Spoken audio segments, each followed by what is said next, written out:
బొల్లారం, సికింద్రాబాద్, మేడ్చల్ లాంటి స్టేషన్లు ఇప్పుడు బ్రిటిష్ కాలంలో ఉండేటువంటి ఫెసిలిటీస్ కొనసాగుతూ వచ్చాయి.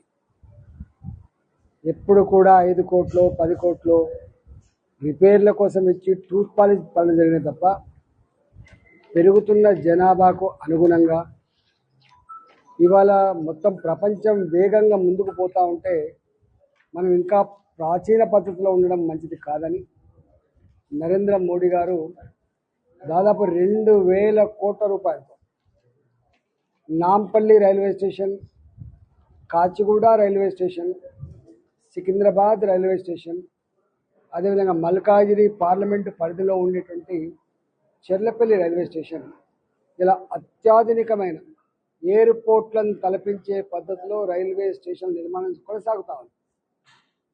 ఇవాళ ఈ మేడ్చల్లో కూడా 32 కోట్ల రూపాయలతో అధునాతనమైనటువంటి రైల్వే స్టేషన్ నిర్మాణం జరుగుతూ ఉంది. గౌడెల్లి, గుళ్ళపోచంపల్లి, బొల్లారం, అల్వాల్, ఇవాళ అమ్మగూడ ఇలాంటి ఈ ప్రాంతాలలో కూడా ఇలా రైల్వే స్టేషన్లు మోడర్నైజేషన్ కావచ్చు.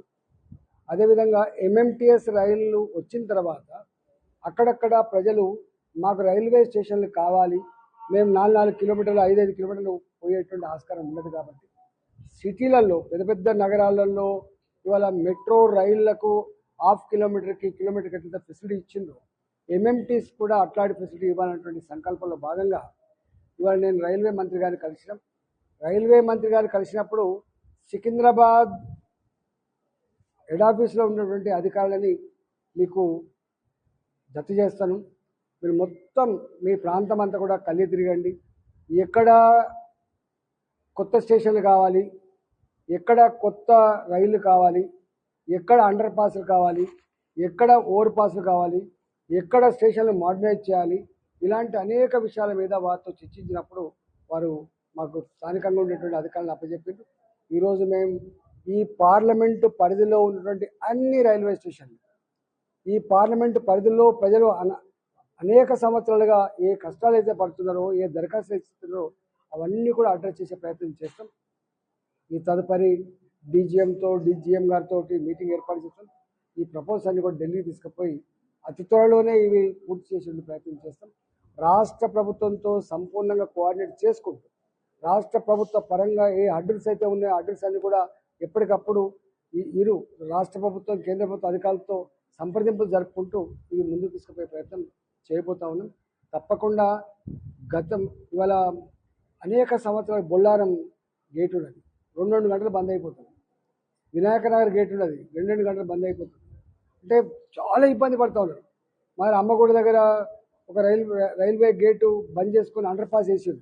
అక్కడ విపరీతంగా ట్రాఫిక్ ఉన్నది, ఇబ్బంది పడుతూ ఉన్నారు. అదేవిధంగా చిన్న అండర్ పాస్లు ఉన్నాయి, వాటిని పెద్దగా చేయాల్సి అక్కడ ఉన్నది, వాటిని డబుల్ లేన్ చేయాల్సి అక్కడ ఉన్నది. ఇలాంటి అనేక ఇష్యూస్ మీద అంటే ఒక్క మాట చెప్పాలంటే ఇంకొక 20-30 సంవత్సరాల కాలం పాటు ట్రాఫిక్ పెరిగినప్పటికీ జనాభా పెరిగినప్పటికీ కూడా ఏ పద్ధతిలో రైల్వే డిపార్ట్మెంట్ పరంగా ఫెసిలిటీస్ ఉన్నానో అవన్నీ కూడా చేసే ప్రయత్నం చేస్తాం. మాకు మల్కాజిగిరి పార్లమెంట్లోనే ఇవాళ మాకు రైల్వే ఉంటుంది, మల్కాజిగిరి పార్లమెంట్లోనే రైల్వే ఆస్తులు ఉంటాయి, వర్క్షాపులు ఉంటాయి. ఇవాళ ఈ పార్లమెంట్ పరిధిలో అనేక రైల్వే లైన్లు ఉన్నాయి. అన్నిటికంటే మిక్కిలి ఇవాళ టెర్మినల్ ఏ ఢిల్లీ హైదరాబాద్ టెర్మినల్ ఉందో అది చెర్లపల్లిలో కట్టడం జరిగింది. కాబట్టి ఇవన్నిటి మీద కూలంకుషంగా ఏ ఒక్క అంశాన్ని కూడా వదిలిపెట్టకుండా ఇవన్నీ కూడా చేస్తాం. Thank you.